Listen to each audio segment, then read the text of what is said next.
সুপ্রভাত, আমি অমৃতা।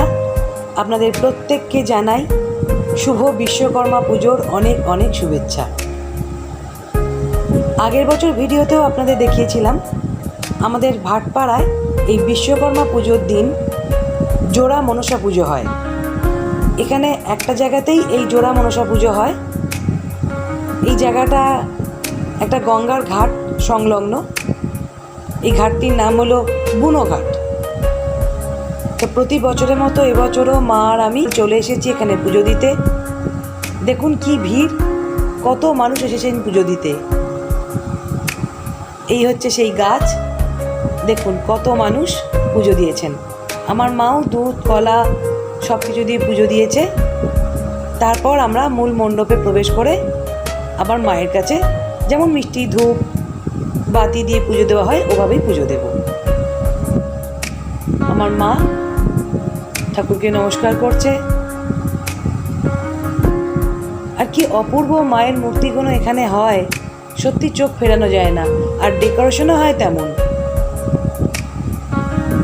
সকালবেলায় পুজো দিই, সন্ধ্যাবেলায় পুজোটা নিতে যাই, আর তখন কিছু বিশ্বকর্মা পুজো আমরা দেখে আসি। এটা হলো প্রথম ঠাকুর, আর এটা হলো দ্বিতীয় পুজো।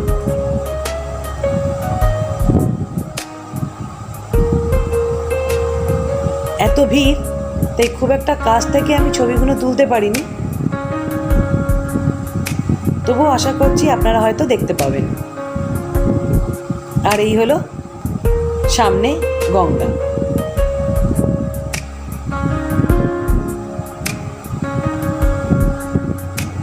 এখন সন্ধেবেলা আমরা চলে এসেছি বিশ্বকর্মা ঠাকুর দেখতে।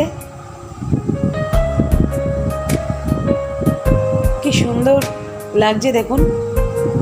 আমার না ছোটবেলা থেকে বিশ্বকর্মা ঠাকুর আর কার্তিক ঠাকুরের মুখে ভীষণ গুলিয়ে যেত। পরে বড় হয়ে বুঝলাম একজনের বাহন হাতি আর একজনের বাহন ময়ূর, ব্যাস পার্থক্য বোধহয় এইটুকুনি।